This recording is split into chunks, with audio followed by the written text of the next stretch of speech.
Welcome to Meghan Markle's debacles, where the royal circus never leaves town and the Sussex sideshow always steals the spotlight. If there's drama, I'm on it.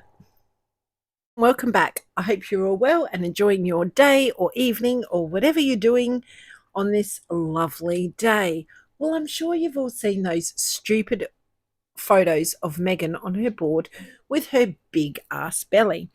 I mean, some people have reported, I was listening to Lady C and Dan Wooten, and some people have reported that they can see like a shadow where the straps are, the difference in colour, the tone of the skin.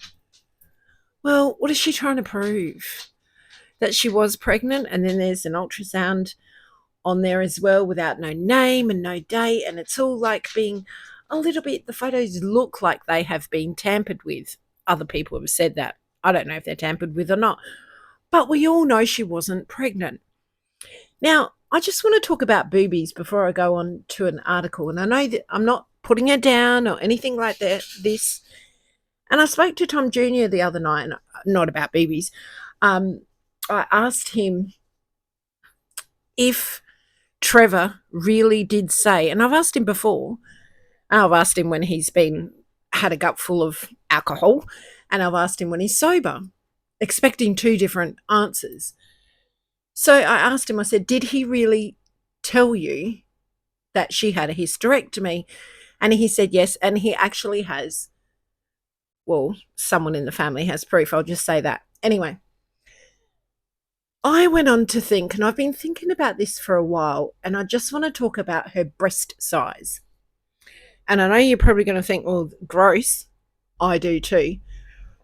But if you think about it, if you go back to her early, late teens, early adulthood, she has a normal breast size, right? A normal, possibly a B or a C cup breast size. Then obviously she had the fat transfer ones when she was in Deal or No Deal, but they do look like they're silicone ones. I don't suspect she had silicone ones because Meghan being so vain and she was wanting to be an actress and wanting to do modelling and all that kind of stuff. That's my husband coughing in the background, sorry. I don't think she would want the scars. So I kind of think she might have had the fat transfer ones. Now, if you go from her early years up until 26, she has normal size natural breasts, bar those ones obviously on Deal or No Deal, where she's obviously had some kind of cosmetic surgery. And that's all well and good. People do what they want with their bodies. But at 26, nearly 27, she goes as flat as a tack. But she wears, as you can see in a lot of her outfits, obviously either those chicken fillet things or the bras with the pads in them. She goes completely flat. Now, I'm kind of wondering if she got diagnosed with the BRCA2 gene mutation. Now, why I say that, because that kind of makes sense. If she was diagnosed with that, it would make sense that she would have a breast operation and a hysterectomy to prevent her from future cancer. Now, I really, really thought about it, and I thought it really does make sense, because then there was that article that some debunkers fake, some debunkers real, but there is an article that they do have about a real article about her saying about a diagnosis. It wasn't cancer, but a diagnosis that she had, and it was best for her to do it for her health. Now, that would also make sense when she was allegedly pregnant, because her breasts didn't grow. And I know all women's bodies are different. I know we all carry different. Some of us get sick, some of us don't, yada, yada, yada. We get that. But breasts generally, it doesn't matter what size you are, if you're a teeny tiny tot or you're a bigger lady or you're medium, your breasts will grow in order for you to lactate and feed a baby. It's just a normal, natural woman's process through pregnancy. Hers did not grow at all. So if she had her breasts removed, that makes sense, doesn't it? Because there's nothing there for them to grow. We know she wasn't pregnant, but she didn't kind of think of that, did she? She didn't think that, oh, maybe I should wear chicken fillets or some kind of breast enhancement thing to make it look like they're growing along with my belly. She didn't think of that. So she's given it all away, and everybody knows this. But then that Daily Mail article came out saying she's being trolled about it.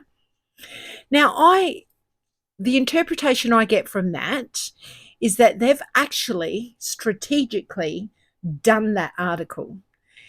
If you read it, it looks like they're in defense of Meghan. We're defending her. Oh, these trolls, they've been going on for years, blah, blah, blah. It's all rubbish. You know, she would have said if she couldn't carry a baby. I beg to differ. Harry sued the Daily Mail. Now, I think they did that article strategically to put it out there to keep it going, to keep the conversation of her faking this pregnancy going, if you know what I mean. They could have said nothing. I mean, if you read it, it looks like they're defending her and saying it's all rubbish, trolls are just making up stuff, yada, yada, yada. I think they're playing her at her own game. They've made it look like they're defending her, calling out trolls or people on social media. They shouldn't use the word trolls anyway. I think they're actually playing her at her own game. Could they be trying to bait her for either her and Harry to come out with some kind of interview to say that they've had enough of this, and therefore they would have to come up with some kind of proof, or they would have to go into that conversation of they don't like this rumour. I suspect in the next week or so there will be more articles about this. And it'll be in favour of Meghan, defending her.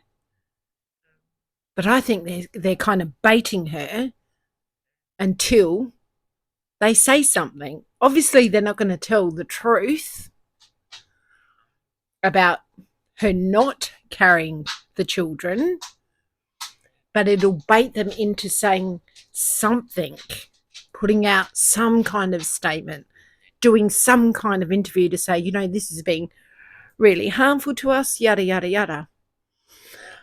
I just don't think that article was or meant the way people read it. I really think they're baiting her. And she thinks if they've approved that article, or if they, you know, obviously they've seen that article, I think they're going, oh, good, they're sticking up for us. Yeah, I'm not buying it. I'm just not buying it. I think something is brewing. Something is brewing in the waterworks because mainstream media don't talk about her pregnancy unless she said something on a podcast. Oh, I had preeclampsia. Oh, but you never said that before when you were pregnant. Harry never mentioned about his, 3:00 making her a bacon sandwich because she had a craving in his book. There was no, you would think two first-time parents would be chomping at the bit to say, oh, I felt the first kick. She had cravings for this. I had to rub her back because her back was sore. Nothing, nada, just crap. Just absolute fabricated lies in his book. And she said nothing at all through her pregnancy. Bullshit. If she was truly pregnant, she would have done interviews about having a sore back, not being able to sleep, her food cravings, her excitement to hold this baby, her excitement to have a family and a career at the same time. Meghan doesn't ever shy away from an article or the camera. It's about time the truth started really coming out. I really hope that the Daily Mail is actually baiting them. Because sooner rather than later it should be, that they should come out and say something. if not for the public, for their children in the future to read and see that the parents defended them. Let's hope they're baiting him. Let's hope something's coming, because I suspect there's going to be another article. Anyway, let me know what you guys think, and we'll discuss it in the comments. Take good care of yourselves. Bye for now.